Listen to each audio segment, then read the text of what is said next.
The 30th of April 1945. Hitler is dead, Berlin is burning, Soviet tanks roll through the streets. But while the world celebrates the end of Nazi tyranny, one man slips into the shadows carrying a briefcase, the key to billions in stolen gold. He vanishes forever. And so does the fortune. Martin Bormann was the invisible architect of Nazi power. While Adolf Hitler mesmerized millions with fiery speeches and Joseph Goebbels spun propaganda into an art form, Martin Bormann quietly controlled something far more valuable: the money. He managed Hitler's personal finances. He oversaw the Nazi Party treasury. He knew the location of every gold bar stolen from Europe's banks, every painting looted from Jewish families, every secret account hidden in Swiss vaults. Bormann was Hitler's shadow, always present, rarely noticed, and absolutely indispensable. He controlled access to the Führer. He filtered information. He decided who got funding and who didn't. In a regime built on loyalty and fear, Bormann was the ultimate survivor because he made himself irreplaceable. But Martin Bormann wasn't just loyal, he was pragmatic. And by 1943, as the tide of war turned against Germany, Bormann began preparing for the unthinkable: defeat. While other Nazi leaders still dreamed of victory, Bormann quietly moved assets abroad. He opened Swiss bank accounts under false names. He transferred gold to neutral countries. He established shell companies in Argentina, Uruguay, and Spain. He created escape routes through the Vatican and sympathetic networks in South America. By the time Berlin fell, Martin Bormann controlled access to an estimated $590 billion in today's currency: gold bars, foreign currency, diamonds, artwork, and industrial assets stolen from across Europe and from millions of Jewish families murdered in concentration camps. And on the night of the 30th of April, 1945, as Soviet artillery pounded the ruins of Berlin and Hitler's body burned in the garden above the Führer bunker, Martin Bormann made his final decision. He would escape, and he would take the secrets with him. Witnesses in the bunker that night reported seeing Bormann with a leather briefcase, carefully guarded. Some speculated it contained documents, lists of bank account numbers, maps to hidden gold, contact information for escape networks, and access codes to Nazi funds scattered across the globe. As Berlin burned, Bormann walked out of the bunker for the last time, disappearing into a city consumed by chaos, fire, and death. And with him went the key to history's greatest missing treasure. But what happened next shocked everyone. Yet what the Allies discovered in the salt mines of Germany was just the beginning of the greatest treasure mystery of the modern era. To understand where the gold went, you must first understand how Nazi Germany accumulated it. The system was terrifyingly efficient. It began in 1933. The moment Hitler seized power, Jewish families across Germany were systematically stripped of their wealth through a process the Nazis called Aryanization. Businesses were confiscated, bank accounts were frozen and then seized. Homes, artwork, jewelry, everything was taken by the state. This wasn't random theft. It was industrial-scale robbery, backed by law, police, and bureaucracy. Every transaction was documented. Every seized asset was catalogued. And Martin Bormann kept the ledgers. By 1939, when World War II began, Nazi Germany had already stolen billions from its own Jewish citizens. But that was only the beginning. As German armies swept across Europe, the looting expanded exponentially. Poland fell in 1939, and Polish gold reserves were shipped to Berlin. France fell in 1940, and the Reichsbank received French gold, artwork from the Louvre, and the contents of Jewish bank accounts across Paris. The Netherlands, Belgium, Norway, Greece, Yugoslavia, every conquered nation saw its wealth systematically stripped and sent to Germany. National treasuries were emptied, museums were looted, private collections were confiscated. But the most horrific and systematic theft came from the concentration camps. At camps like Auschwitz, Treblinka, and Sobibor, arriving prisoners were told they were being resettled for work. They were ordered to leave their luggage on the platform for safekeeping. Everything was confiscated: suitcases, clothing, shoes, eyeglasses, family photographs. But the Nazis went further. Wedding rings were pulled from fingers, gold teeth were extracted from corpses after gassing, women's hair was cut and sold to textile manufacturers. Even the ashes of cremated victims were sifted for gold fillings and dental work. This operation had a code name, Aktion Reinhardt, named after Reinhard Heydrich, one of the principal architects of the Holocaust. The proceeds, gold, currency, jewelry, diamonds, were deposited in special accounts at the Reichsbank in Berlin. These accounts were managed directly by the SS. And Martin Bormann had access to all of them. By 1945, Nazi Germany had accumulated a staggering amount of stolen wealth. Over 250 tons of gold bars, millions in foreign currency from dozens of countries, thousands of paintings, sculptures, and cultural artifacts looted from museums and private collections, jewelry, diamonds, and precious stones beyond counting, industrial equipment, machinery, and raw materials seized from occupied territories.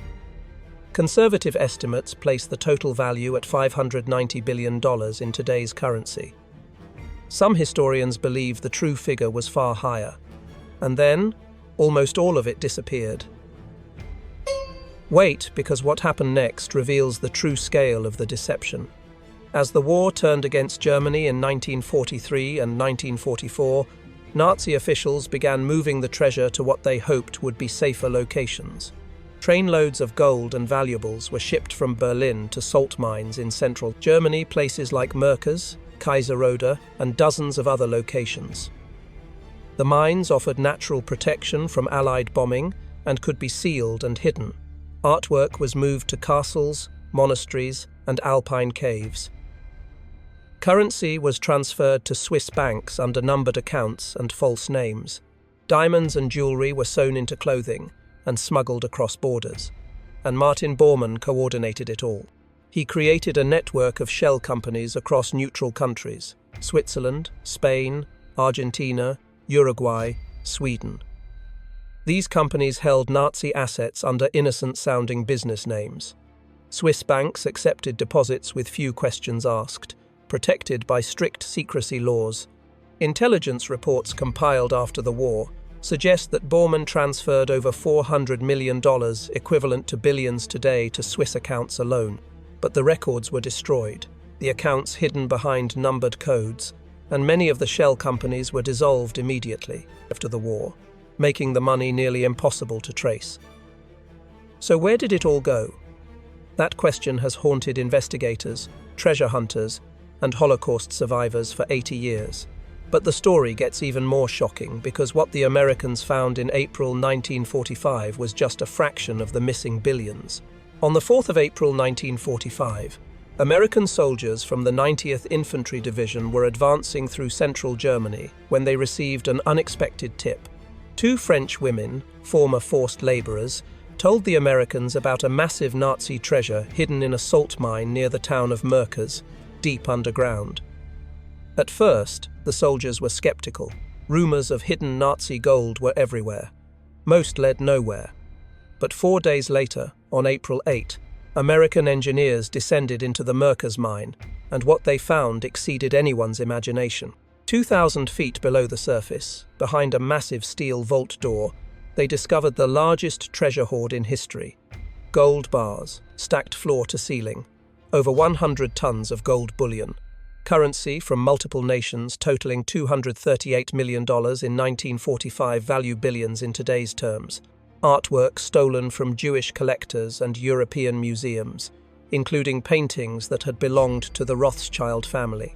There were bags filled with gold wedding rings, watches, and dental gold, horrifying evidence of the systematic murder and robbery in the concentration camps. General Dwight D. Eisenhower himself visited the mine. Photographs show him standing among the stacks of gold, looking visibly shocked by the scale of what the Nazis had stolen.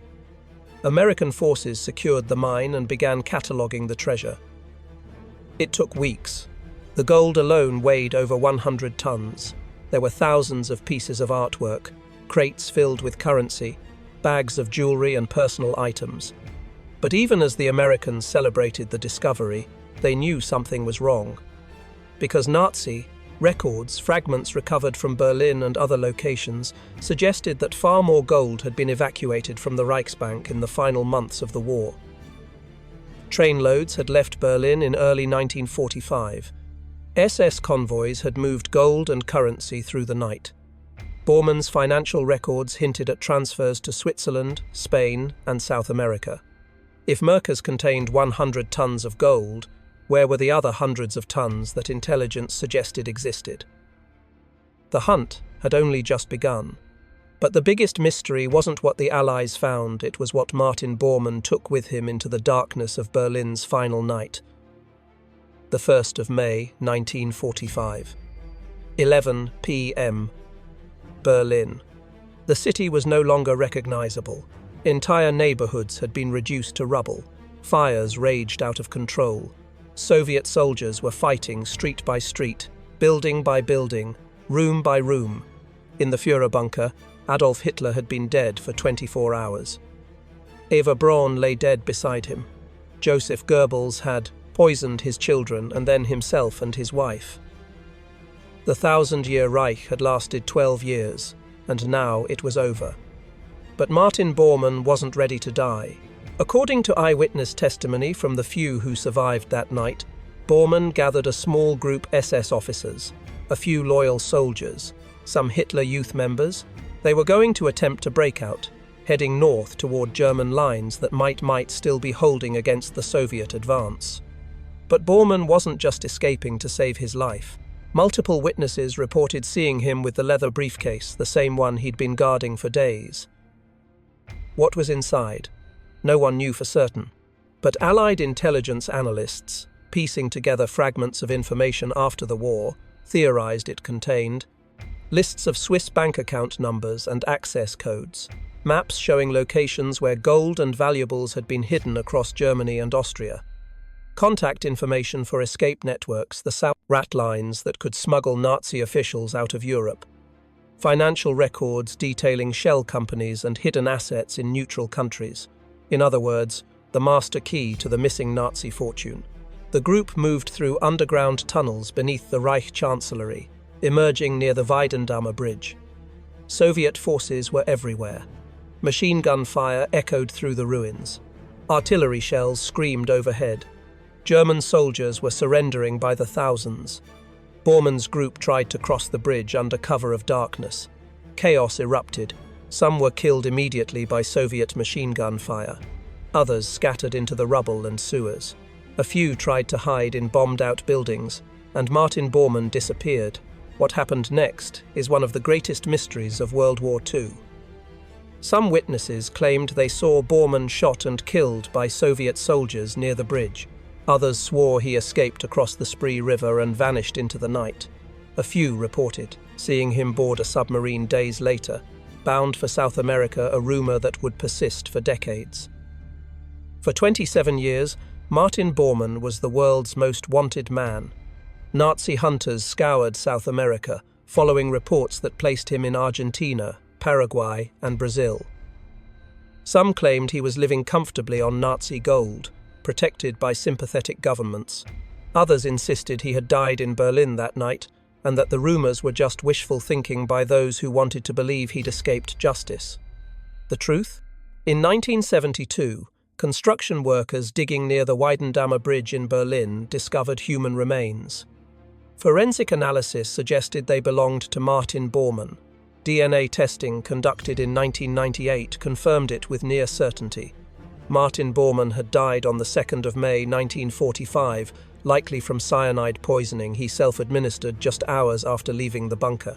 His body had been hastily buried in the chaos, and then lost for decades under rubble and reconstruction. But here's the question no one can answer. If Bormann was carrying documents that listed Nazi bank accounts, hidden gold locations, and escape network contacts, and if he died on that bridge, who found the briefcase? Soviet soldiers controlled the area for days after the battle. Did they discover it? Did Soviet intelligence seize Nazi financial records that night and use them to quietly loot billions in hidden gold? Or did the briefcase end up in the hands of a desperate German civilian who buried it or destroyed it, fearing what Soviet authorities would do if they found Nazi documents? Or did it simply disappear, lost forever in the rubble, burned in a fire, or washed away in the Spree River? We may never know, but the mystery of the briefcase is only part of the story, because vast fortunes disappeared into places far beyond Berlin. After the war, investigators turned their attention to Switzerland.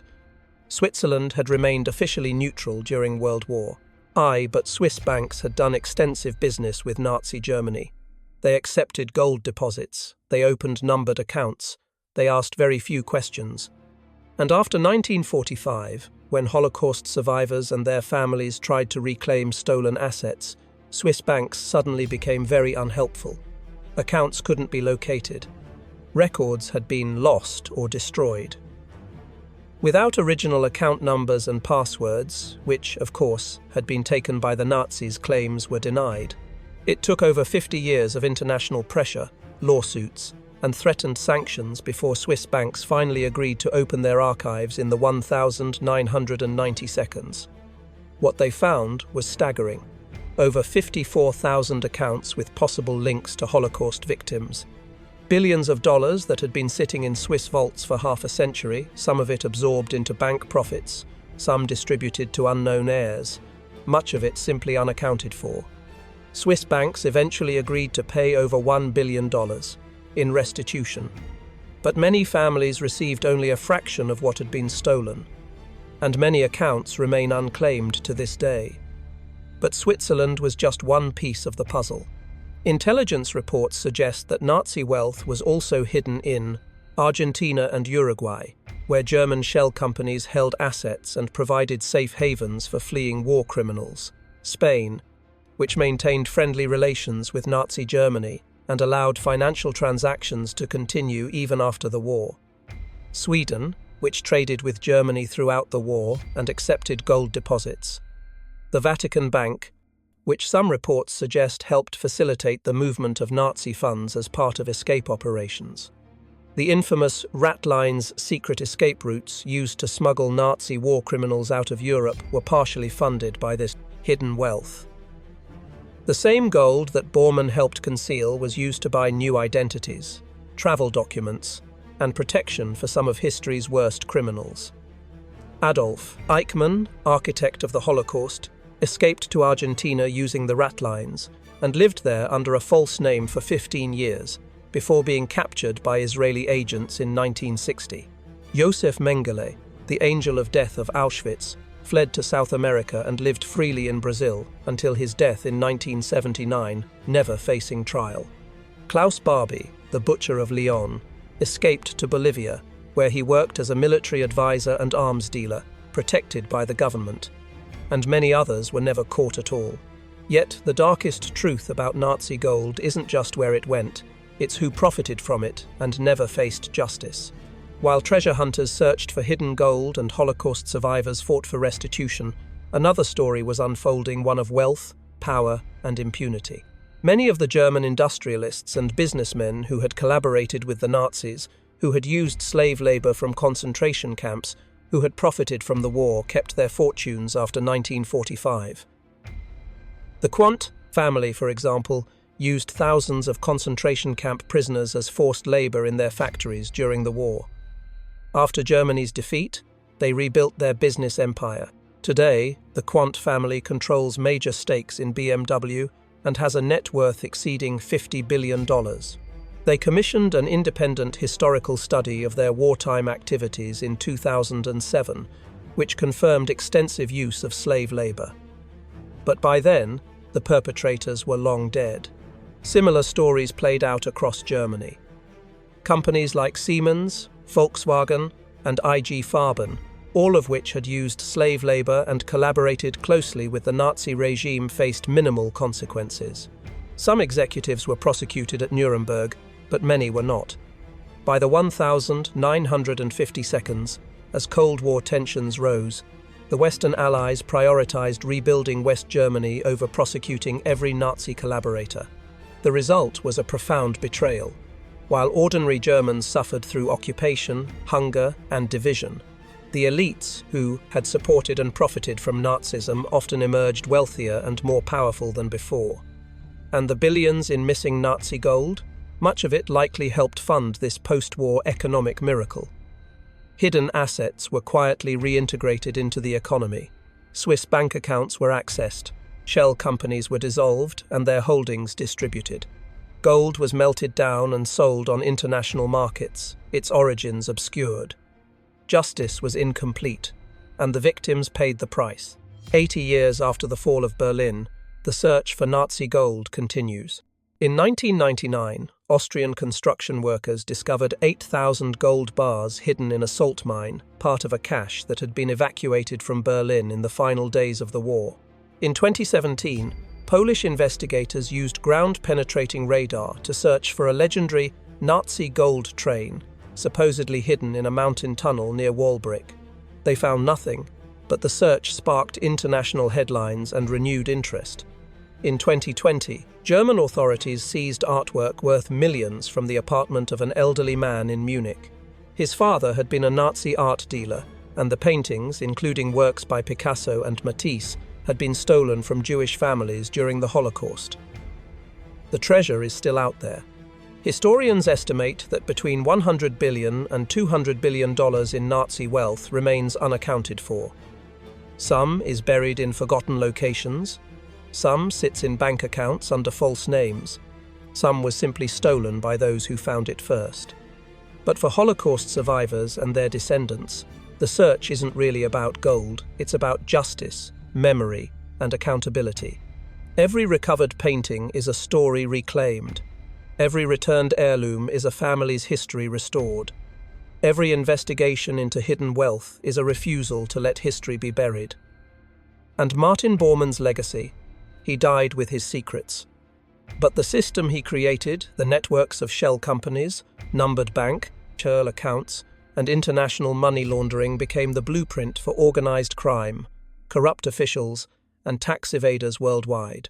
The techniques Bormann pioneered in the 1,940 seconds are still used today by drug cartels, oligarchs, and dictators to hide stolen wealth from investigators and victims. In that sense, Martin Bormann's greatest crime wasn't just stealing billions, it was teaching the world how to do it. The briefcase was never recovered. Somewhere in a forgotten vault, buried in a German forest, or sitting in an anonymous Swiss account, billions in Nazi gold are still waiting to be found. Will we ever discover the truth? Or will Martin Bormann's greatest secret remain buried forever? What do you think happened to the missing billions? Did Bormann's briefcase hold the key, or was the gold scattered beyond recovery? Should Swiss banks and German corporations be held fully accountable, even 80 years later? Drop your thoughts in the comments below. If you believe history's darkest secrets deserve to be exposed, hit that like button. Subscribe for more untold stories from World War II, the mysteries, the heroes, and the hidden truths that shaped our world. And share this video with anyone fascinated by history's greatest unsolved mysteries. Because the hunt for Nazi gold isn't over. The truth is still out there. And